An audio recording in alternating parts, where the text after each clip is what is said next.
حضور نے کیا فرمایا؟ ولیکن اشبہ یومن و اجوع یومن فاذا جئت تضرعت الیک وذکرتک وَإِذَا شَبَعْتُ حَمَدْتُكَ وَشَكَرْتُكَ۔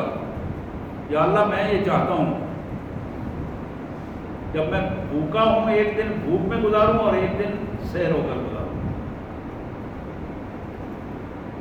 ایک دن رج کے کھاؤں اشبا پیٹ بھر کے کھاؤں اور اگلے دن بھوکا رہوں۔ اور اس کی وجہ کیا ہے؟ عرض کی کہ فیضا تو تضرعت الیک، جب مجھے بھوک لگے مجھے احساس ہو تو میں تیرے حضور تجھ سے مانگوں، تیرا بندہ تیرے حضور ہاتھ پھیلا کے مانگوں، گڑگڑاؤں روؤں، مجھے احساس ہو کہ میرا مالک مجھے دینے والا ہے، میں تجھے بھول نہ جاؤں۔ دنیا جب پھیلتی ہے تو بندہ اپنے مالک کو بھول جاتا ہے۔ تو عرض کی کہ میرے مالک میں بھوکا ہوں تو ضرورت ہوئی نہیں، میں تیرے حضور روؤں گڑگڑاؤں تاکہ تیرا میں شکر ادا کروں، اور جب میں پیٹ بھر کر کھاؤں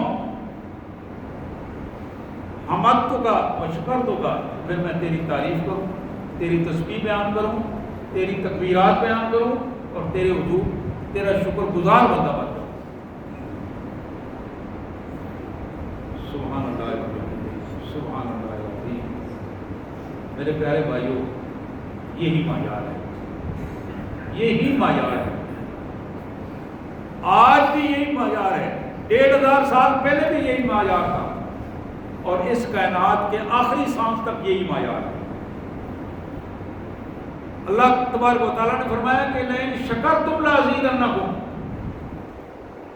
کتنا زیادہ تم میرے شکر گزار بندے بنو گے میں تمہیں زیادہ عطا کروں گا، اور جتنا زیادہ میرے دیے ہوئے وسائل اور مہربانیاں اور رزق کو تم حرام طریقوں سے ناجائز طریقوں سے اس رزق سے تم میری نافرمانیاں کرو گے، اتنا تم ذلت اور رسوائی کا سودا کرو گے، اتنا تم جہنم کا سودا کرو گے، اتنا تم اپنی موت کو برا بناؤ گے، اتنا تم اپنی قبر کے معاملات کو خراب کرو گے۔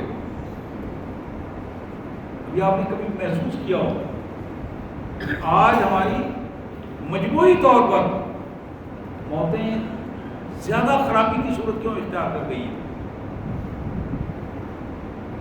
موت کسی کے بس میں نہیں ہے، کسی کو پتہ نہیں ہے کہ موت کیسے آئے گی، کس وقت آئے گی، کس حالت میں آئے گی۔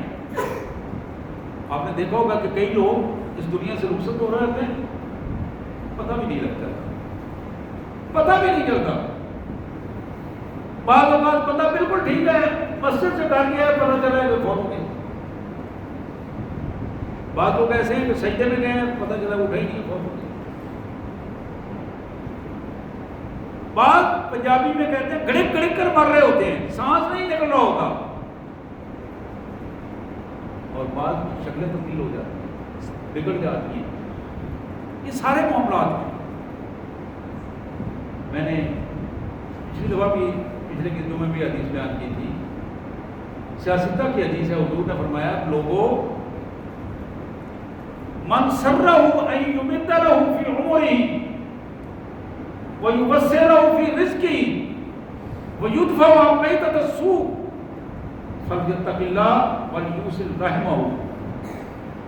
جو بندہ یہ چاہتا ہے کہ میری عمر لمبی ہو، رزق حلال وسیع ہو اور میں بری موت سے بچ جاؤں، اسے چاہیے کہ اللہ کا تقوی اختیار کرے، اسے چاہیے کہ اپنے رشتہ داروں اور دوستوں کے ساتھ حسن سلوک کرے، اچھا رویہ اختیار کرے، اپنا مال دولت عزت اپنے وسائل اپنے معاملات اور اپنے رشتہ داروں اپنے بہن بھائیوں کے ساتھ شیئر کرے، یہی اس کی عزت اور احترام کا باعث بن جائے۔ اللہ سے دعا ہے اللہ تبارک و تعالیٰ ان فرامین کو سمجھنے اور ان پر عمل کی توفیق عطا فرمائے۔ واہ دعوانا الحمد للہ۔